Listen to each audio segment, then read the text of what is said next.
Is the new Golden Tee an XL or Pro? What's more important to you, features or games? And why I think we're going to see a Pro Series shooter sooner rather than later.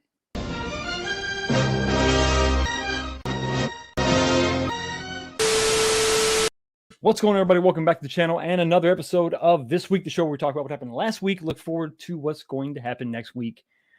Not a lot happened last week. As far as when it comes to sort of arcade one-up news, but there is something that I got to kick off this stream with right off the bat, and it's going to be a message to the vast majority of the II arcade owners and fans. And that message to you is thank you. The majority of the comments that I got on last week's stream was positive. It was basically people saying, hey, Fox, I've got a II arcade and I love it, but I see your point here. Or I have an arcade, I have an II arcade, I love it. I see your point there. Or some people just said, I love everything about my II arcade, but whatever, to each his own, do your thing.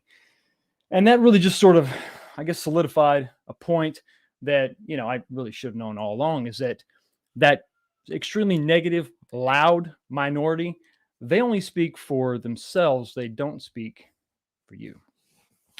And with that being said, let's go into this week's show. The poll is up right now, and it's a simple question. When it comes to buying an arcade cabinet, not the originals, but specifically this new stuff we have going on here, Arcade 1-Up or any of the other guys, when you're buying an arcade cabinet, what's more important? The features or the games? We'll check back on that in just 1 second. People are already voting. Definitely jump in there and have your voices heard. Also, like the stream if you don't mind, or dislike it. Ups, downs, it all helps me figure out what I'm doing right and what I'm doing wrong. So that is going on there. What's going on over here to my right is the bourbon of the night. We're still with the 1792 small batch. And as always, it's going down easy. This is the first drink of the night. Partake.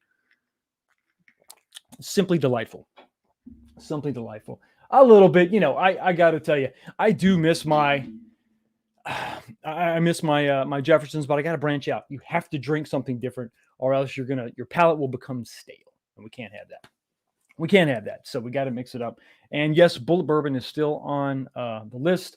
Let me know in the comments tonight, if you're watching the replay, what bourbons you want to have me give a shot, give a try, and tell you what I think. Remember, if it's in a gallon jug, I'm not going to buy it, guys. I got to get you portion control. I don't want to commit that much to something I don't know. But anyway, that's what we're drinking. Time to tell you what I'm thinking. But first, I want to know what you're thinking. Let's say hi to the chat. What's going on with everybody in the stream? Roll it back up here. TMA, 2 Mile Arcade. Darn, I third. LOL. What's up, Battle? I think he's referring to the fact that he was third, but the other two comments were left so early that they're gone. I can't see them. But man, good to see you. Thank you so much. Chucky Shea, Mortal Kombat 30th is a must-have. Stoked. Yes, he is. Very stoked, as are many, many people. Alien Extermination is so effing good. Yes, it is. Many, many good shooters. Faux show. Cyber Mind Arcade. Good to see you, man. I made a comment on your last video telling you I liked your driving cab. Oh, thank you. I appreciate it. Thank you so much. And also about my new Sim Racer cab, and it was taken down. Okay, that was probably YouTube. If you link, I'll tell everybody right now. There is some confusion. It's not just this channel, it's all channels. If you send me a comment and if you link something within the comment, like let's say your video, it's going to be held for review. So what happens is I have to go look at those individually, and then I have to say yes or no. And I don't always get to those immediately right away. So if you don't see your comment, that's probably what it was. Don't worry about trying to change it. I'll go in and I'll look at all that. And as long as it's nothing crazy or inappropriate, they do that so that you're not trying to link porn or something. I have a whole list of channels or people that are blocked on my channel. They're weird, like Russian names, and they're just links to different things. And I don't want that in my chat and somebody clicking on that and getting sent some virus or something. So that's what that is. Please don't take offense. I will go into my comments tonight. I want to find that because, dude, I want to check that out. Really do appreciate it. And thank you for the compliments on my build. It's a labor of love. It's a labor of love. And it's expensive. Cyber Clives 2077. Let's get this arcade chat live. Star Fox. Yes, Star Fox indeed. Appreciate it. Donuts, what's up? Let's just skip the arcade one-up segment Initiate the bourbon. Well, listen, the bourbon is initiated. The bourbon is partaken of all night long. We sip as we converse in the ways of the arcade. And you can start whenever you want to. It's Sunday. You can start whenever you can get a head start, but don't start too early. You might be asleep before the stream happens. We can't have that. Mazestra Gaming. Hello, all. How you doing? Good to see you. Bob OIF the third. Hi, all. I think that's OIF, right? Not sure what OIF stands for, but good to see you. Thanks for stopping by. Rights Retro Arcade, Fave Arcade Tuber. Let's go. Much love, man. I appreciate that. Mike Hawkhurts. How you doing, man? Justin, good to see this guy back. When I was a kid, I always assumed I would drink alcohol that was lit on fire like a flaming Homer. Are you referring to a movie you may have seen, Cocktail? Did you want to be Tom Cruise? Because I know I did. Thanks for stopping by. LOL. Hey now, Mega Drive Justin. Howdy, let's have a drink. Okay, let's have a drink. And a $10 super chat right off the bat from Twisted Gaming RT. Thanks for being on my test stream over here on the Twisted side. I just stopped by to say hi. He was gracious enough to have this goofball on his channel, working out the bugs, trying to refine his streaming content. Thank you so much for the $10 super chat, man. I really do appreciate it. And of course, well, I think, no surprise, I think you know what you're going to get. Here you go.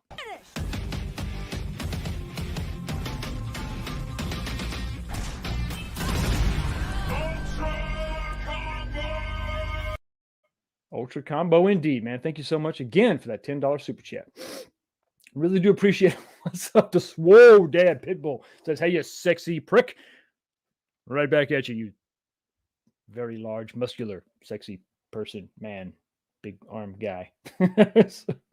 -1. Your racing cab is coming along very nicely. Thank you for checking out the video, guys. If you're not sure what they're talking about, my latest video came out. I think it was this morning. Yeah, I think I posted it. Oh no, I'm sorry. It was late last night, about 8 o'clock. It's the latest chapter in the racing cab. These mods don't tend to really happen that quick. They're kind of, it's a prolonged build. I started with a racing seat back in August of 2021. This is that first video when that went up. So I apologize. It did take me a while to come back to it. But then you kind of get to let your imagination flow, and it was fun. Really, really fun. So if you're bored, if you haven't checked it out yet, swing by and check out that video.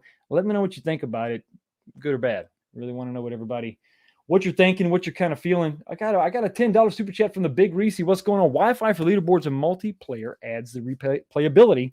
Keep up the good work, mate. You stay safe down under, brother. I don't know what the situation is down there, but I hope your government kind of gets things squared away and gives you the freedoms back that you should have never lost. Because good Lord, you gotta be losing your mind being cooped up in the house down there, down under. Thank you so much, man, for the super chat. The 10 Australian dollars have a little bit more of a kick than the American dollar. And well, speaking of kicks, here you go.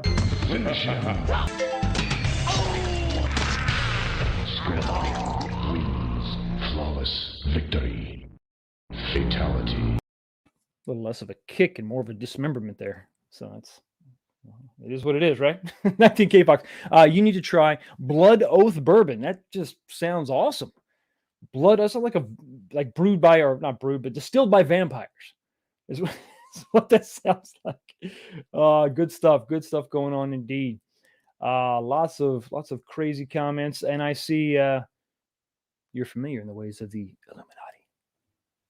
Let's keep moving on, because I cannot. That's the first rule about Illuminati. You don't talk about the Illuminati. BCB 147, 19K Fox. You got to try Fistful of Bourbon, incredibly smooth. Have I tried that yet? You know what? I think I saw it when I was making my decisions. I have to give that a shot, because I think I did see that. I was like, you know what? I think it has a fairly low alcohol content, or percentage, I should say. That tends to make the bourbon a little more smoother. It's not an exact science. There's a lot of other stuff that goes into it, but that's definitely a good place to start. My brother, Game Broker.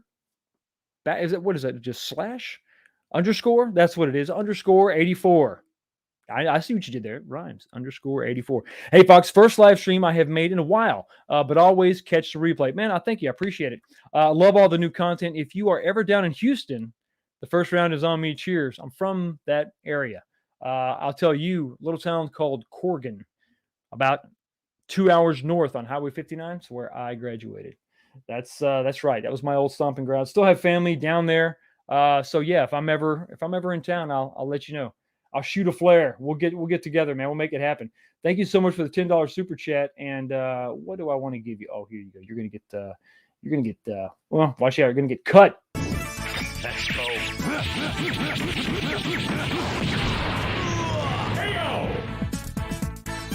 Wolverine win. Rookie. The best part of that is the rookie. Oh yeah, good stuff. So let's get into it. We got some things to talk about. We're going to revisit something, but I really wanted to, now that we've had time to step back and give this a little bit of perspective. That creaked a little too much. I don't know if you picked that up. Sorry about that. Features and games. Why are they mutually exclusive? Why are they separated? Why are they different? I don't really know. And now, first of all, let me just kick this off with, when I'm talking about games, I'm not necessarily talking about the quantity, the number of games, but the new releases, the differences thereof, right? The diversity, but used in the correct way. We're talking about like the new legacies, okay?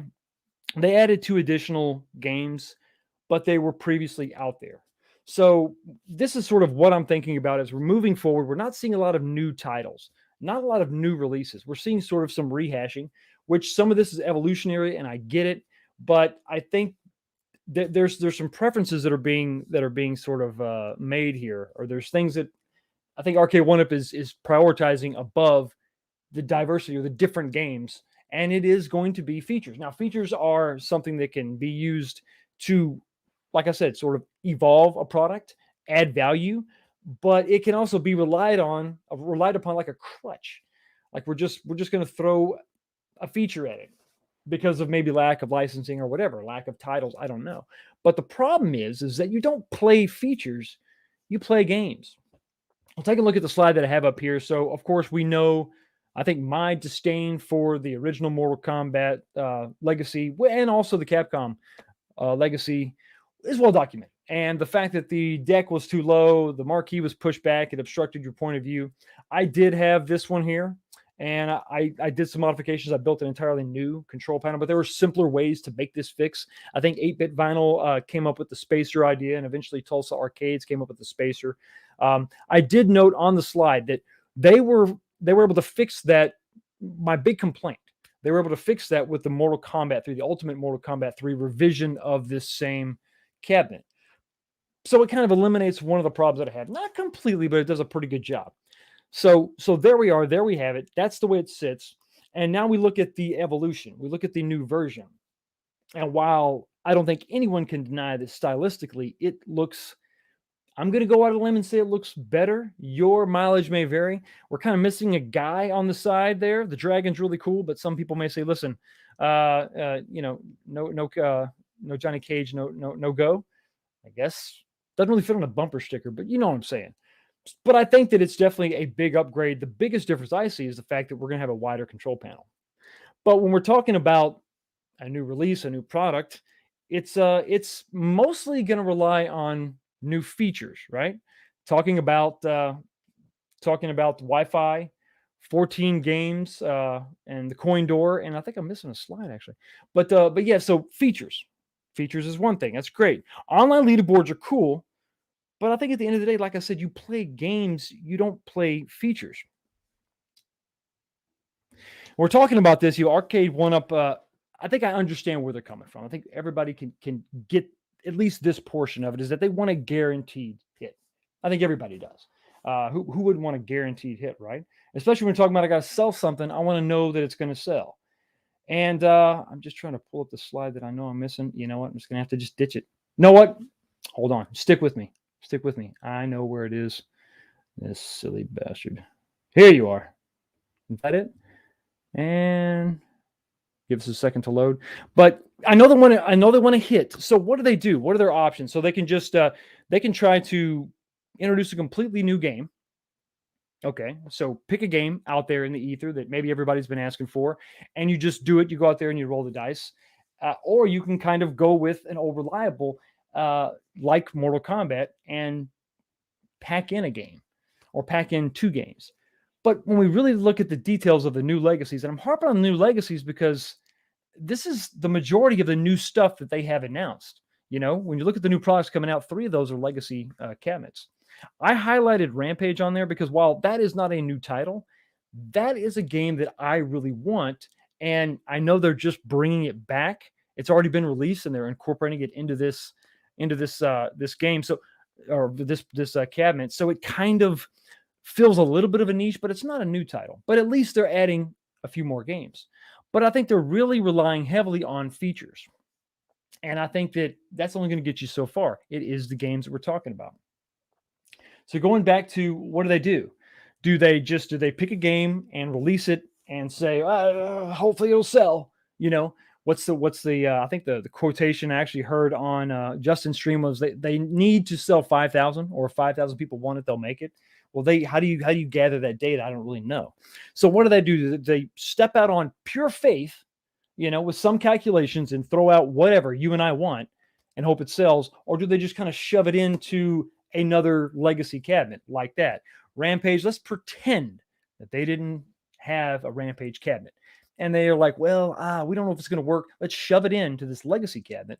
And then that's, it'll appease the people that want it, but we're going to bundle it with something we know that's going to sell, like, Mortal Kombat, especially Mortal Kombat with Wi-Fi, something that we've never had before.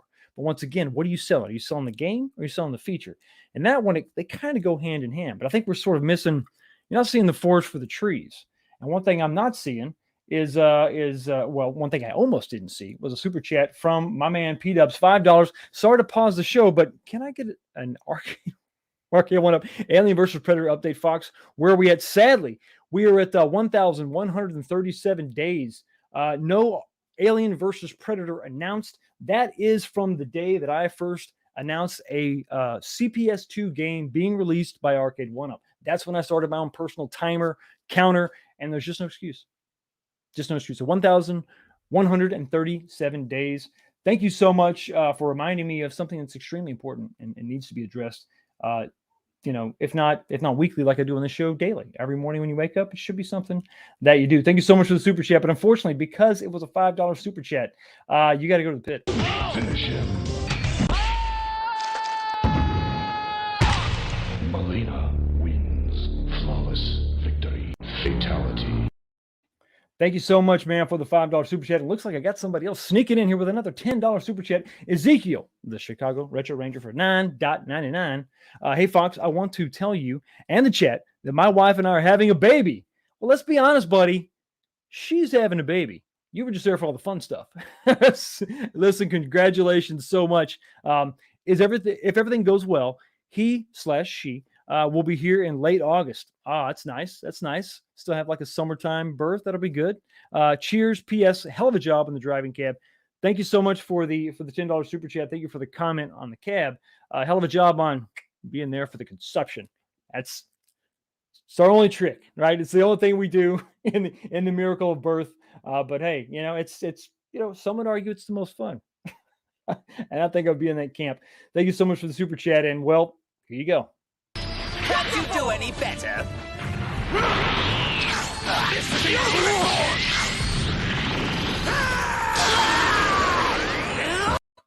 And Ezekiel saying this is baby number 2, man. Congrats. Maybe you'll get one of each. That would be awesome. A lot to handle, but that would be awesome. I have just 3 boys. Just a man-making machine. That's all I'm good for. But yeah, so if you bundle the new game with what you know is going to sell, that's fine. And in some ways you appease those that are sort of jonesing for the game. But then it's like a paradox. How do we know that the game sold well? If it was bundled with something else, that would sell. I don't know. It's like it's sort of a catch-22. How do you gauge that game's specific success? I think what I'm getting here is there was a way to go about this that will maybe, just maybe, appease everyone, and at the same time let Arcade One Up know unequivocally what is going to sell and what is not going to sell. Because I think this provides a perfect reason to keep the legacy cabinets at very low cost. When it comes to rolling the dice, I mean, this is, it ain't my money. It's easy for me to say, right? Roll the dice, it ain't my money. Go ahead. And then we throw crazy. I love these titles. All stuff I want to see, right? Road Blasters, Afterburner, Blitz, Smash TV, Time Crisis. And we all have our own lists. Like everything, we all got the stuff that we want. But, it's not us rolling the dice. It's not my money. I just get to sit back, look at it, and decide if I want to buy it. I don't have to tool up production lines to make this stuff happen. So we have like the best position, right? But this is, ain't my money, to hell with it, go. But I think there's a way we can, if they approach this, they could definitely make some cold, calculating decisions here. So this is what you do. You look at this landscape and you figure out where, now some of these prices are theoretical.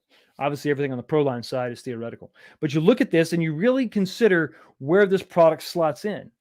And I think while $449 is actually maybe a little bit optimistic, the new legacies with Wi-Fi could very well be $499, realistically.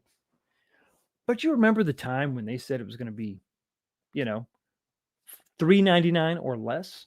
And then we just saw Mortal Kombat on sale for $349. They were trying to shift those and move them out, and that's fine. I get that.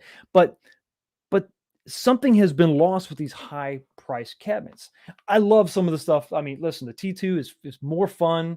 I think the longer I have it, I think eventually it's going to get old. But I'm enjoying it, $700, right? What's missing here is definitely that $400, that $350, that price point where we were willing to take the chance, you and I. We were willing to step out on a little bit of faith ourselves and say, you know what? Okay, this thing's $400, this thing's $350. This is less than a PS5. This is the same price as a new Switch. Hell, I love the game. I'll give it a shot. Or maybe I'm not super jonesed about the game, but I kind of like the game. I'll give it a shot. The barrier of entry being so low, you could jump in. Not everybody wants this. I'm going to eventually, I have to open this eventually, but I just think it's so ironic. The fact that I bring this up all the time, the Mega Man box is upside down. It's like, you didn't even care. But the point of entry to the 3/4 scale cabinets really needs to be lower. And I think that when you have your price point down $399 to $350, you're talking about a price point where we're going to be willing to roll the dice a little bit also, even though it is our money. And we can expect RK1 to roll the dice a little bit as well. See, we talk about adding features to maybe sell cabinets or what's more. I think we really have to ask ourselves, what is more important? Because at the end of the day, a feature is nice, but what are we using this thing for? It's not a router. I mean, it's not really necessarily a media hub. This is going to be something we play games on, and only the games are included on the cabinet. So games matter.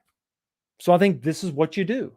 I think you take your legacy cabinets and you don't have Wi-Fi. I think you take your legacy cabinets and maybe you remove some features.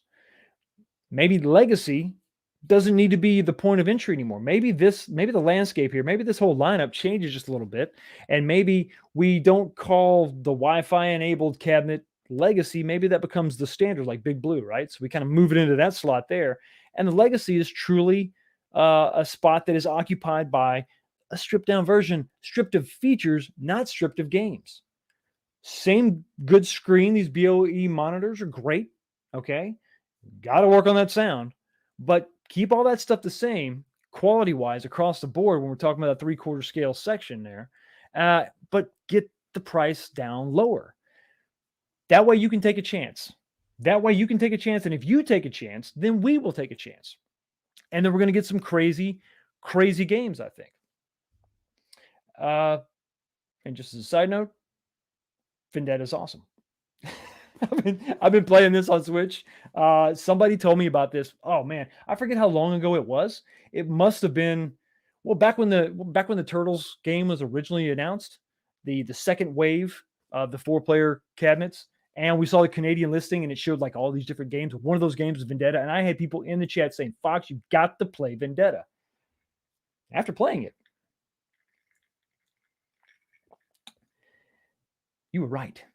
It is incredibly fun. It's kind of nuts. It's a time capsule of awesomeness. You're kicking people when they're down. When you're down, you're kicking them until you get back up. When you punch people, they grab their crotch and bend over. You hit them with the baseball bat and they slam against the wall. I mean, it's just It's aggressive. It's fun, highly stylized. Those are the kind of games that maybe they could take a chance on. Maybe we could see that, uh, as part of maybe not his own cab, but a 4-game set. There were a lot of good games that were supposed to be packaged with that Ninja Turtles cabinet, and maybe they think they can't move those games with the Wi-Fi enabled crazy cabs where they got to make $500-600, or they got to charge $500 or $600. But maybe they can take that chance. We're talking nice lower. So how about we prioritize a little bit? We shift away from features, if that's what the market says. Maybe we shift away from features and maybe we take chances on different games. I think we'll all be better for it. And then RK1UP can accurately gauge the success of that because that was the only game on the cabinet.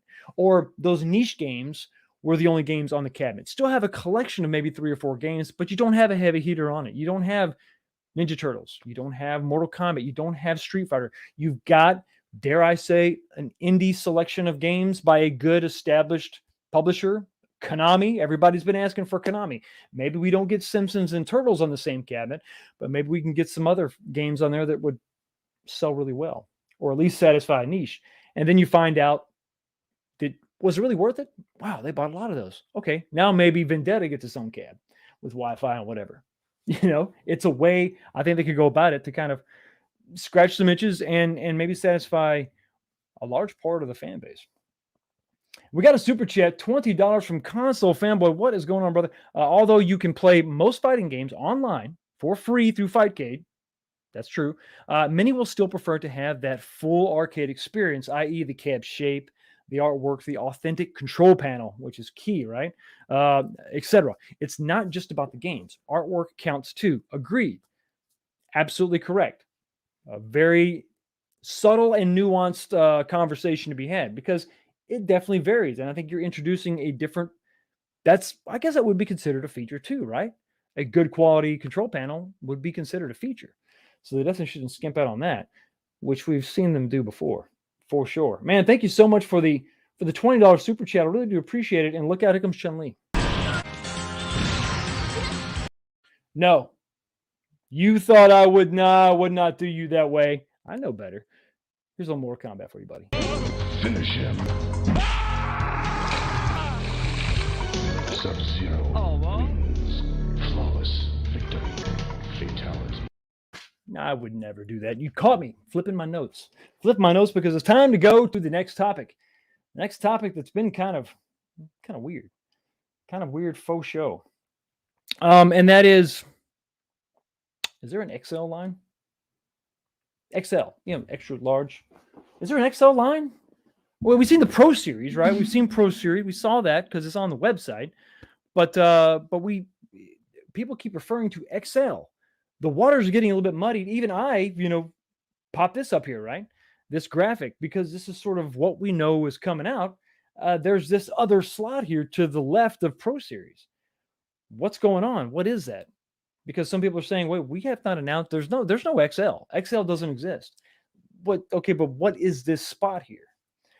Specifically, we're talking about what we saw pop up. I posted this on my community tab last week sometime, and then immediately it was gone. Not immediately, but shortly thereafter, right? So you had, and that listing is on the right here. We talked about the picture on the left. I think it was last week or the week before, talking about this new form factor that was pretty much confirmed by the Shaquille O'Neal NBA Jam. Well, let's call it Shaq Jam. The Shaq Jam cabinet confirms this sort of larger style. And we saw down here the price, which was $699 British pounds. I think works out to about $937. That's another topic completely. Well, we're going to cover it also. But you see a mention, the little red circle on the bottom to the right. You see XL cabinet. And the way they word this is not as if XL's in the title. Sort of like if you go to the website, Killer Instinct Pro Series is sort of in the title, a big distinctive sort of factor. But all you see here is XL cabinet, sort of designating the cabinet size or giving it a designation of XL. So, okay, so that's sort of where that comes from. But the XL isn't mentioned anywhere on rk1up.com. And of course, we see it used here. But but it kind of makes you wonder, right? There's no real verification of XL as a designation, and I think the wording may be sort of not the biggest issue here, but basically, are these one-offs? And I'm talking about specifically the two that we have. One is officially announced, the one is not officially announced, but we've seen rumblings. We know that they've been shipped to distribution warehouses. We know about the Liberty Games website over there in UK. They're already showing this thing off, giving you games lists. There's some contradiction there. It looks like I think they lost Strata Bowling, but over here on the left it says it's there. And then there's some price speculation to be had when we're talking about that $937, kind of a weird price point to be at, but I think it translates in something a little bit different. So the only Pro Series is the Killer Instinct. That's what we know for sure, right? So when we're talking about the designation, the distinction, what's Pro Series, what we're going to have to call XL for now as kind of a placeholder because it's really not being defined. So Pro Series is really going to be sort of known for the controls themselves, right? Big on the controls. That's something very, very unique because it's called out specifically in that Arcade 1-Up listing. Sanwa, I think it's what they call Sanwa-like controls or HAP controls. And you've got all the add-ins. You've got, I mean, they're giving us, anti-fatigue mats and not stools, it's a chair and 10 signs or 10 posters or whatever, all the stuff they're throwing in. But I think we're talking about the physicality, the actual thing itself that you're going to buy and play on all the time. The big distinction there is going to be controls. And it's even more of a glaring issue when we're talking about Shaq Jam. It's not good. So the Shaq Jam has these standard crap controls, but it has the same size physically overall, and then that 19-inch monitor. So like I'm saying, it's really just going to come down to those controls. So when we talk about one-offs, let's start with Shaq Jam. Why was this cabinet made? The more I think about it, the more I look at it, the more we think about not just the standard controls, for lack of a better term. I don't want to beat up too much on the controls, but they are what they are. They're standard. They're not that great. And I'll bring up this picture here so you can just kind of look at it and see. Specifically, the size of the control panel was an issue. When I saw this on the live stream, I was on the Super Game Room dudes, and we had Kong was on site, killing it, knocking it out with the footage. I just thought that the control panel was weird.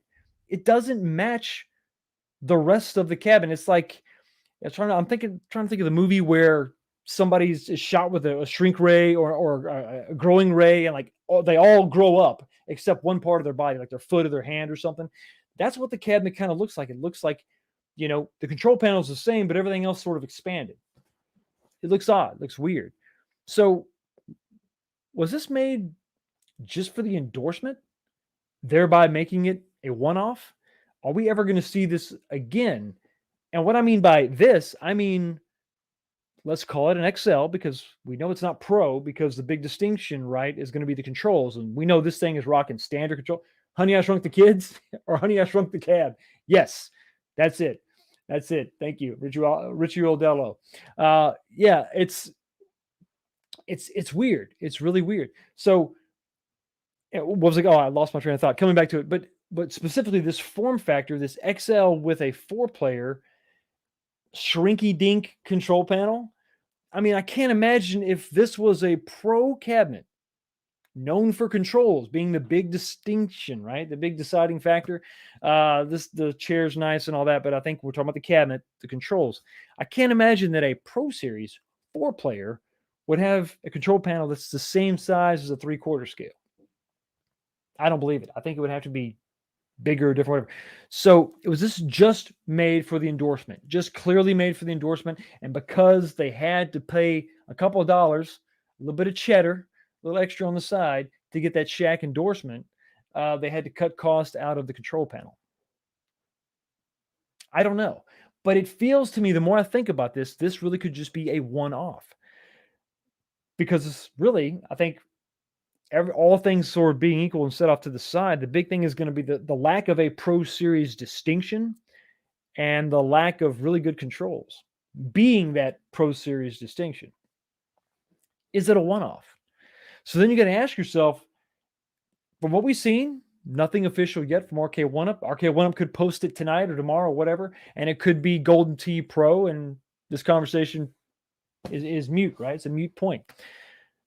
But does that mean that Golden Tee is also a one-off? Is Golden Tee big because of the nature of the game itself?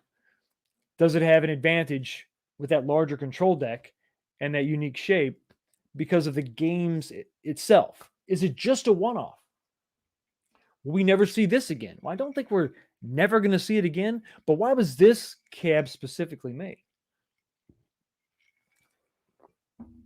So if it's not, so where are we at, right? So what's going on? Well, we don't really know because there's nothing official from RK1UP yet. This thing is all over the internet.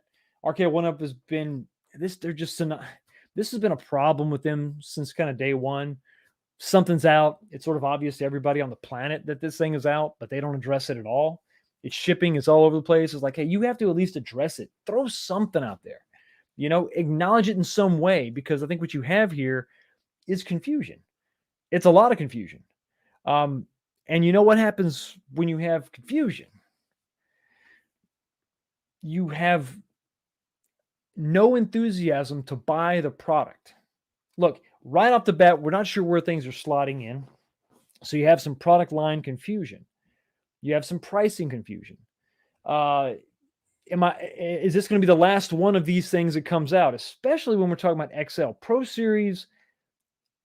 I don't know, but it would imply that this is going to be the last iteration of whatever it is you're going to buy. So they're probably never going to make, never being in quotations, they're probably never going to make something beyond the Pro Series Killer Instinct. So if you buy the Pro Series Killer Instinct, at least when it comes from RK1UP, it's never going to get better than that. So I can save up my pennies and dollars or hundreds of dollars, sell kidneys, whatever I got to do to buy that. And I can do that with total confidence, knowing, okay, all right, that's it. Good to go.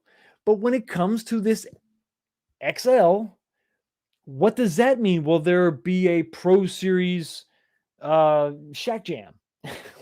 Is there going to be a Pro Series Golden Tee? So I'm buying the XL. So I fought like hell. I was able to find a Golden Tee. I got it. Oh, this is coming out. This is whatever this is, XL, non-Pro Series. So now I'm supposed to jump through hoops to buy this.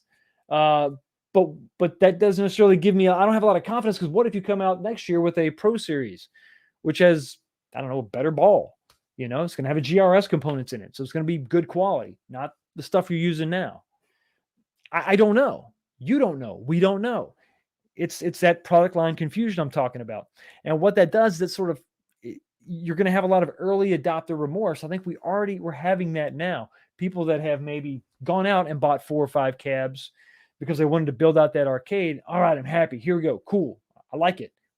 What did they announce? And it's a new legacy. Oh, it's going to have Wi-Fi and 2 more games. Damn it, So now what do I got to do? So we've talked about this a lot. And I think in the beginning it was a little more excusable because they were sort of testing the waters. They were coming in with super low buck options. Remember, that's another thing. We're kind of out of the low buck option department, really. I mean, there's been some sales as of late, but those are fleeting. Those are products that have been out for a long time. We don't see those $300 entries or $350 entries anymore. No, those days are long gone. So you've got some early adopter remorse, pretty big time, right? And there's a sort of a substantial price increase to get right back into the game. So if you had Mortal Kombat Gen 2, okay, you spent a little bit more, $50 more, $100 more, but I got the legacy. All right. Damn it, they're coming out with what? Yeah, there's a Wi-Fi cab coming down the pipe, and I think it's going to be more expensive. I think $449. We'll leave it there for now, but I'm not sure if that's going to hold. Time will tell. We'll see. I think maybe buying these things in 2022, 2023 is going to be hopefully a little bit easier for the wallet to take. You won't take so much of a hit. So you got the product line confusion, which leads to some early adopter remorse. Like, damn it, what was I thinking? And of course, we cannot deny the sales cycle.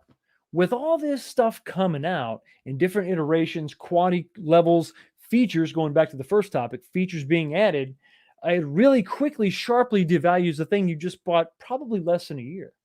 So it's like, if you did that once and you learned that lesson, you're thinking, okay, fine, I'm just going to wait till the sales happen. And the sales tend to happen based on what we've seen so far. 5 months, 6 months down the road, we know we can just wait out these games that maybe we're not totally sold on. We don't have to have them right now. We know we can just wait 5 or 6 months and the sales are going to happen. And we're going to see them on Best Buy for $100 or $150 off. Some of this is kind of hard to calculate because some of these items, like the pinball machines particularly, those costs were artificially inflated, where they went from $600 to $850 overnight. Like, damn. So when we see a sale of 150, we're like, woohoo, not really. It's kind of just getting us back down to where we were. Hard to call that a sale. And then all this is going to lead to, low pre-orders and slow sales. You're not going to have as many people rushing out to pre-order something that, may be replaced by a better version in less than a year. And the sales are going to be, you're going to have that. You're going to have this sales cycle. Everybody's just going to wait. I think I'm good. I think I'm just going to chill out. And all that sort of bearing that in mind, right, where I think that puts us, I've actually had to update my projections when it comes to the lineup and those prices. So here's the new list. We're going to go ahead and leave the Legacy at $449 for now. I think that's probably still a safe bet, but you can look over all the way to the right with those little yellow circles. I've had to update those. I think that's really where our pricing is going to be. We've updated all this stuff. We're going, I just don't listen. I know the ESPN article we talked about last week or the week before was saying that the Shaq Jam is going to be $599. I don't know that that's true. I don't think that's really going to happen. I think that's probably going to be a $699 cab, especially when you look at the rest. Look to the left. Look at the rest of the lineup. You're telling me that NBA or Shaq Jam is going to be $599 like Big Blue? No, I think that's going to be a $700 cab. I think it is. They've already firmly established that price point out there. People are willing to buy it. Are they willing to pay that much for an NBA Jam with Shaq on the side? I have no idea. I don't think so. But I don't do this for a living. I could be totally wrong, and maybe there's a giant need for this, and maybe that price point will be $599, just like that article said. Maybe they'll split the difference, and it'll be $650. I don't know. But I'm thinking you're probably looking at a $699 price point for Shaq Jam. And then in my mind, I think that just pushes up the Pro Series. I think we're going to see Pro Series based on what we saw from the Liberty Games listing, which roughly translates to $937. I don't know if this is a $900 cab. I don't think it's going to be, I don't think it's going to be a $950. I think it's going to be a $900. I think that slots us right about where that is. I know Liberty Games will tend to sort of overprice some of their items, but I don't think that $899 is that far off when you look at everything they're throwing in. Look at what you're going to get. They're charging us $699 right now for Terminator 2 with nothing else. No stool, one game, no tin sign, no anti-fatigue mat, nothing. This is a completely new design, hab controls, with all the other stuff they're throwing at us. I can't imagine this being less than $899. That's where I'm at. That's where my predictions are. And I don't know. Let me know what you think in the comment section. Is that worth it? Is it really? Now, listen, we're really talking. It's time to get real. It's time to get, serious about this. $900 for a cabinet that will have a much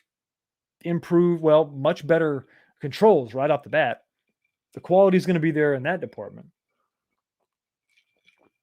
Talking about the size, 19-inch screen is always better than 17, but is it enough? Is 2 inches enough? That's what she said. Maybe that's what he said. Moving on. $900 for a cabinet that's going to have the same games that you can get on another cabinet for a lot cheaper. $200 cheaper. Really think about it. Look at what we're talking about. We're talking about a new cab design. Take KI as it sits now for $700. New design, 19-inch monitor, updated controls, the stool that's really a chair, anti-fatigue mat, the tin sign. You think you're not going to get all that for? You don't think they're going to charge $200 for that? I think I don't see. You think that you're going to get all that for 100? I just don't see it happening, guys. I wish it was. I just don't see it happening. That's a lot of stuff, and I think $200 is about what they're going to hit us for. To each his own, right? It might be exactly what you're looking for, but I don't know. I don't know. Kong's All Russ talking about. I thought Mortal Kombat 30th was going to be similar to Big Blue Price at $5.99, and you might be right on track too. I don't know. I slotted it. I gave its own slot because of the legacy distinction, but you might be right on the money, especially with all those games, right? Wi-Fi gameplay versus the 450 price point of 2021 legacy cabinets. Yeah, exactly. I only slotted in because of the legacy distinction. If we lose that, if the legacy distinction really just doesn't mean anything at all, then yeah, we're talking about, I guess, this moving into the standard cab territory of $5.99, which would leave it either leaves this spot open for that cabinet we're talking about. Maybe legacy is no longer the designation for the entry level. Maybe it's something else. And we do see a return to form of $3.99 to $3.49, which I would love because of all the reasons I talked about before. We can take chances on games that maybe don't seem like home runs, but they'll get you to first base. That might even be a double. But you get enough of those, you'll eventually get a man on base and you'll win the game. I think that's how baseball works. Hitting balls and running in and whatnot. It's a reference. It's an analogy. I don't know. So no, you're right. Listen, Kong, it could very well happen because of all the things you're listing right there. Could very well happen. We will see. Only time will tell. So let's talk about something a little more fun. That was kind of gloom and doom a little bit, but I think that's sort of where we're at. We don't know. So, Golden Tee, is it XL or Pro? I think it could possibly be one off. Until we see something official from RK1 Up, I can't call it a Pro because I see nothing else that tells me Pro. And I don't think XL is really a thing. I think we're just going to have big cabinets. We could have one-offs like Shaq Jam. Golden Tee could be a one-off as we see it today. Or it could easily be a Pro with a stool that's really the chair and the tin sign and control-wise, there's no controls. You have the ball and that's it. And it's either crap or it's not. So they could easily just say, hey, this is for the States, for the US, it's going to be called Pro Series, and international markets, it's just called XL. And then this point could be mute, but that takes us back to Shaq Jam being a one-off. Could very well be. Time will tell, but I think as it sits right now, Golden Tee is a one-off. And there is no XL distinction. What's next? I know, talking about Pro Series, talking about what we could see. I got an idea, fellas and ladies. No hate here. No sexual distinction or no sexual bigotry here. I think we could see Pro Series shooters coming. Specifically, I think we're going to see Pro Series shooters coming way before we see a Pro Series driving cabinet, if that makes any sense. So how would you approach a driving cabinet? You could approach a Pro Series driving cabinet in a couple of different ways. I think that almost by, common sense, it's almost guaranteed we're not going to see a sit-down version of a Pro. If you're going to have a sit-down cabinet and call it a Pro Series, that thing is going to cost thousands of dollars. I mean, maybe $1,500 on the low side. So we'd probably see a stand-up Pro driving cab.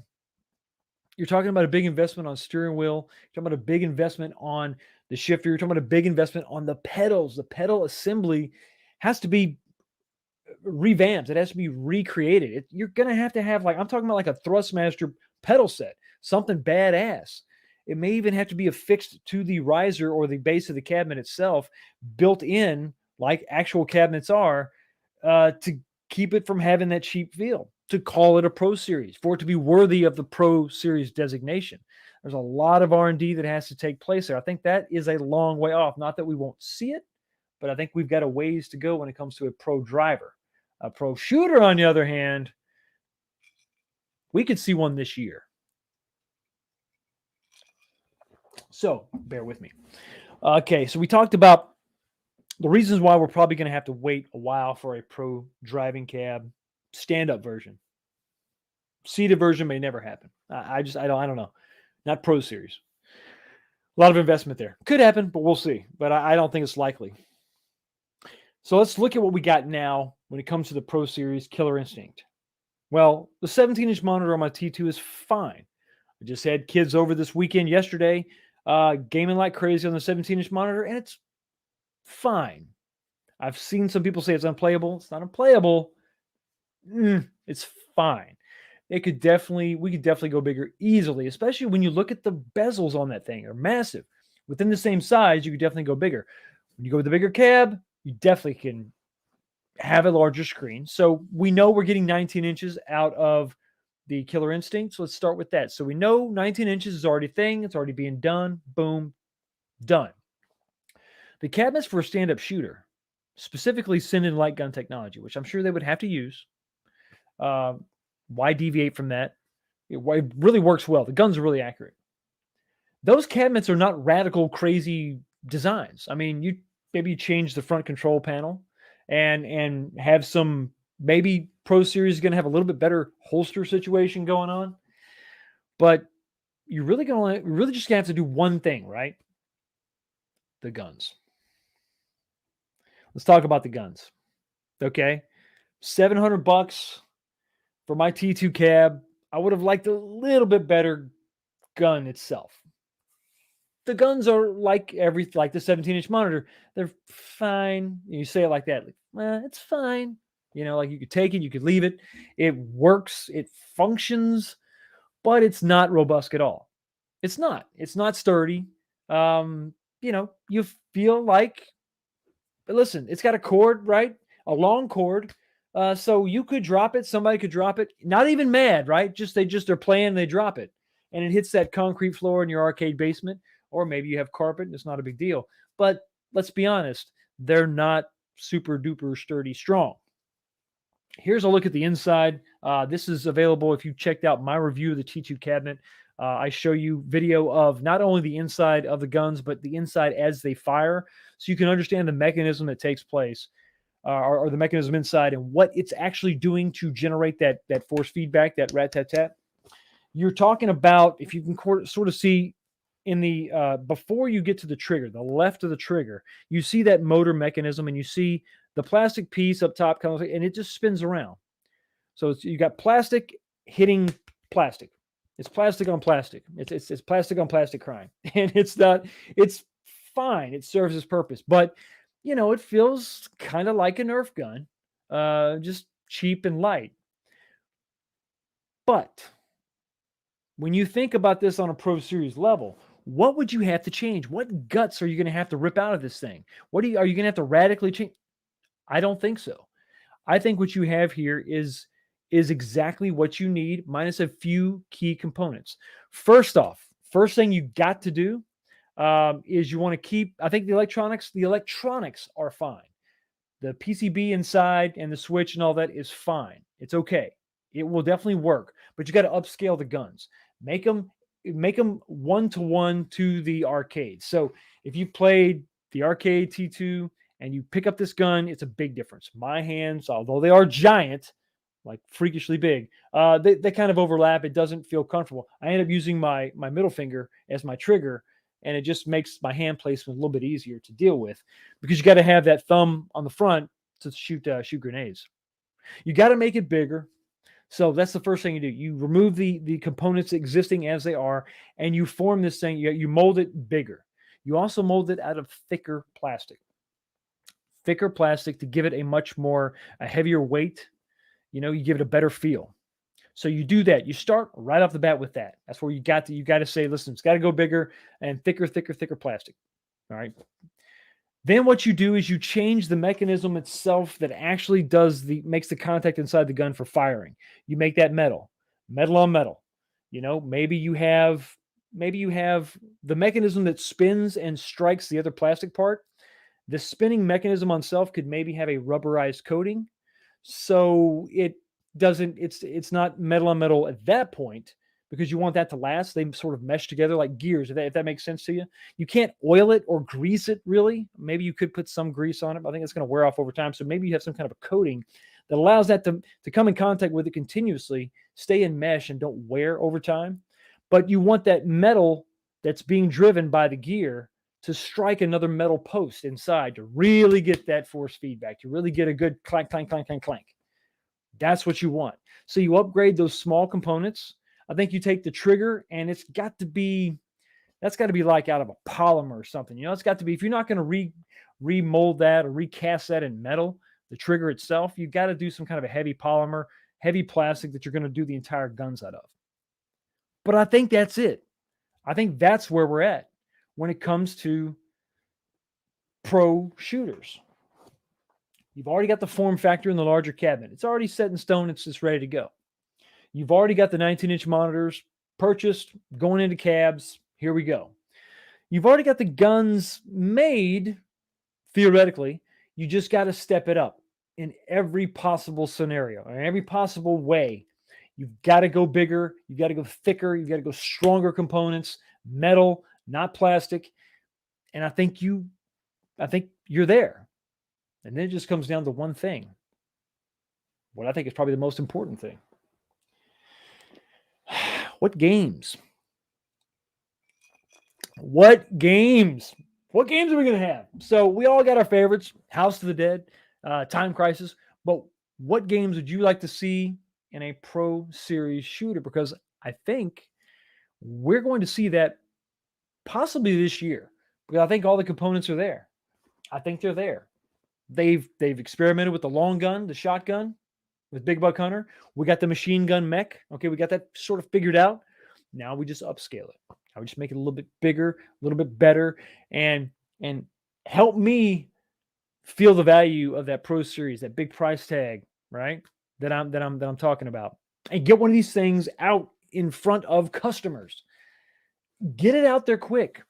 I don't need to, listen, I like it. It's great for my channel to get a little spy image or spy photo or find this on the FCC filing or something, but get this cabinet in front of fans. We got to get back to a CES, folks.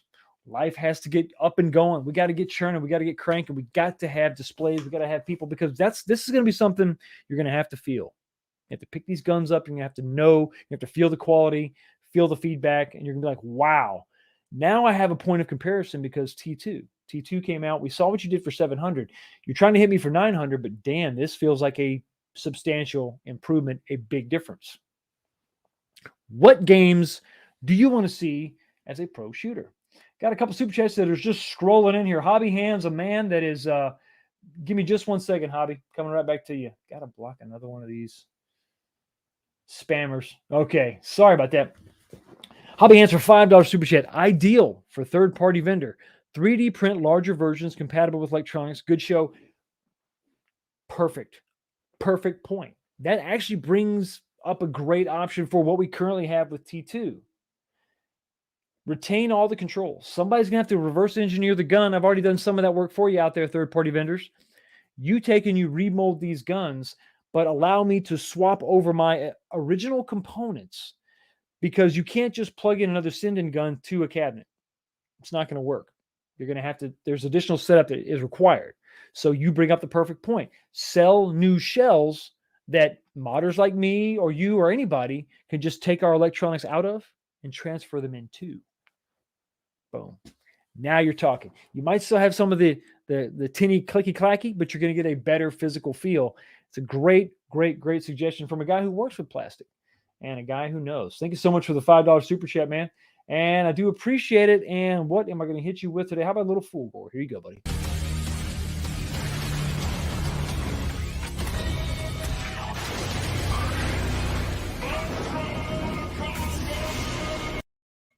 Thanks again, man, for the $5 super chat. I got another one for Papa Brad's Gaming. What's going on, man? Big Blue Pro line with, you hit me right in the feels, buddy. Big Blue Pro line with 20 Capcom fighters, all online. Everything but Marvel titles. Whole Street Fighter series with premium controls and form factor. I like where your head's at. And I like how you say, no Marvel. No Marvel just yet, because I see what you're doing. You're trying to work in a second suggestion with the Marvel versus Capcom series. I would imagine, maybe. Correct me if I'm wrong. Thank you so much for the $5 super chat. Really do appreciate it. And your suggestion is probably pretty likely. It's probably going to happen. Once again, thanks for the super chat. And I got to hit you with a little bit of. Oh, here you go. You get Ryu, man. Here you go.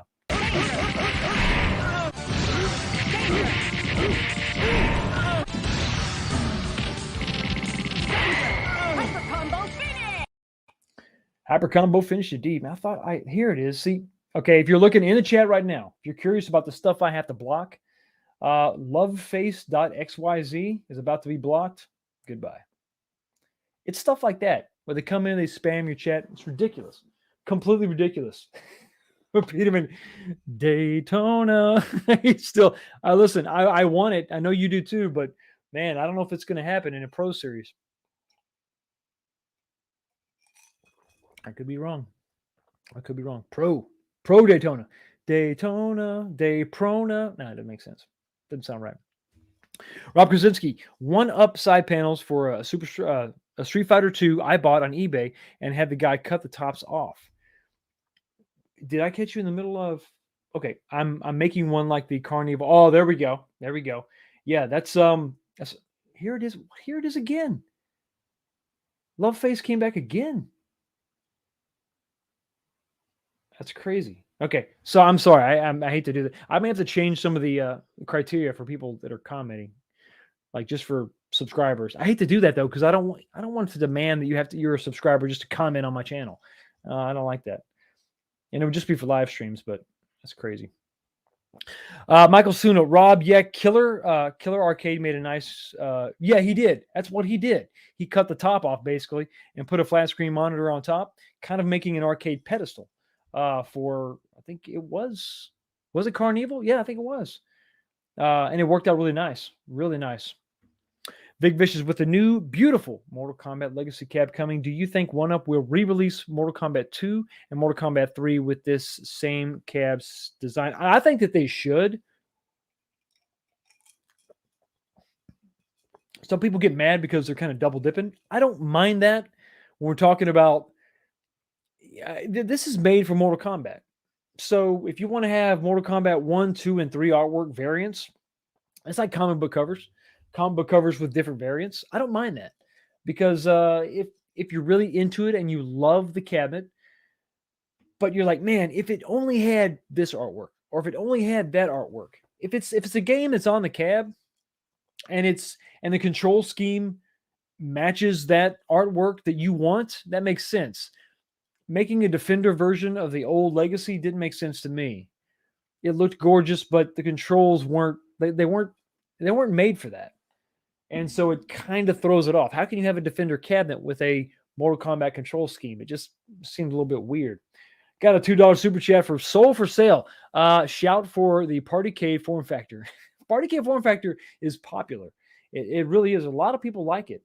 I have not picked up one yet, but I think that I probably should at some point. I'm trying to see if I can catch one on a sale because I'm not the biggest fan of it, but it's kind of it's a really cool hybrid, you know.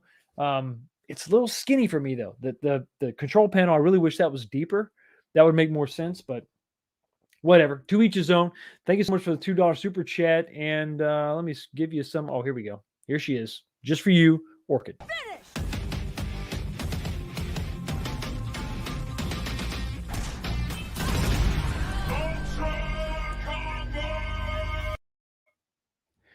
Donut says, I wonder, will Arcade 1UP carry PCB and monitor replacement parts and how long? They used to, didn't they? They used to. Back in the day when all this started, they actually absolutely used to. And it was nice. I understand maybe why they wouldn't want to moving forward because there's so many cabinets out there in the wild now. If they just offer PCBs on their website, I could just put that in any cabinet I own, right? Why go buy another cabinet when I can just buy another PCB and just swap it in there? I'm good. They plug and play.